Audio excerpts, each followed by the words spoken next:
I was the CEO's contract wife for a 2-year term. During that time, I had to be a good wife to him and mustn't fall in love with him. In return, I would receive a large sum of money. This was exactly what I wanted. But then, the CEO wanted to keep renewing the contract, and for a lifetime. What was going on? On the day we got our marriage certificate, Alexander slammed a contract in front of me and lit a cigarette.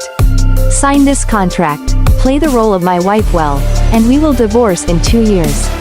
His demeanor was indifferent and noble, marked by an inherent arrogance.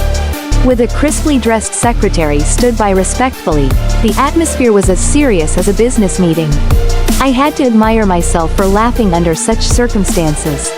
Alexander narrowed his eyes and casually removed the cigarette from his lips, the swirling smoke gathering around his slightly furrowed brow. What are you laughing at? Sorry, Mr. Campbell, I quickly scanned the contract, showing a professional smile. You mean to hire me for 2 years to play your wife, with salary paid monthly? Am I correct? Alexander paused, taken aback. Clearly, he had not expected me to interpret our marriage with such stark business logic. But ours was a marriage of 2 distinguished families. But I am not interested in him and he is not interested in me. He wanted to solve this problem with money. And I can't agree more in that matter. Alexander leaned forward to tap off the ash, resuming his cool demeanor. Yes. I nodded. Then, what exactly are the standards for a good wife? Such vague terms make performance evaluations difficult. Alexander squinted. Did I hear you right, performance evaluations? Exactly. You're a CEO managing a large publicly traded company, engaging in labor contracts, yet you can't even specify basic job responsibilities and KPIs? I smiled at a young man nearby. What is the use for you secretaries? The male secretary froze.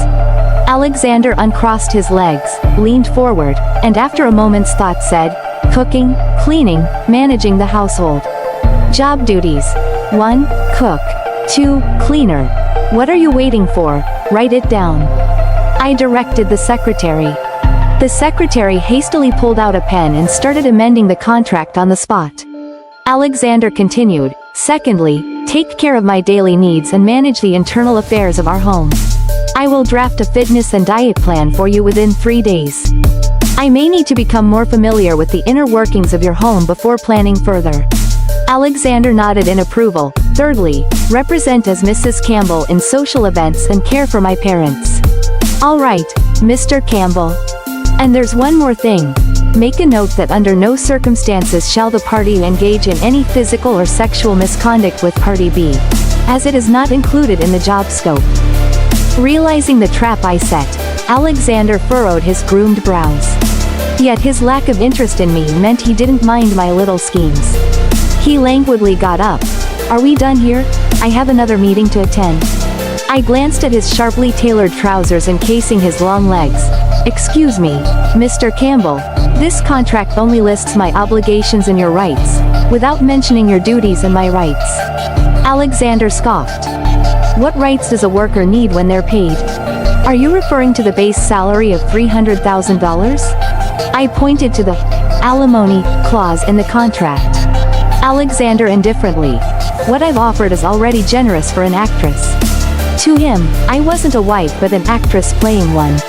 But he forgot the wage of a professional actress was way higher than that. I stood up, pulling out 2 marriage certificates from my bag. Sorry, Mr. Campbell, we're already legally married. By law, the marital assets are jointly owned by us now. You can't dismiss me with just $300,000 a month. I've scheduled a meeting with your legal and financial advisors to review your personal finances. I turned to the secretary and instructed, make sure you're there too. The secretary was baffled. Huh? I frowned. What, you expect me to take the meeting minutes myself? The secretary hurriedly shook his head, then nodded, and finally shook his head again, completely lost in confusion. I picked up my Hermes and walked out in my high heels. Oh, by the way. I turned back and winked at the stunned Alexander. Organize your personal account and send it to my email by 8 tonight. Alexander's face was frosty. Do you want to manage my money? I said, I have a senior accounting certificate, do you? With that, I turned and left. The semi-transparent glass wall reflected Alexander trembling as he lit a cigarette, and I couldn't help but curl the corners of my lips. Most people marry a tycoon for love. Not me, I'm in it for money. Without the need to talk about feelings with a man. It only took me 2 years to get a share of the assets of a tycoon. Where else would you find such a deal? I'm going to make a fortune,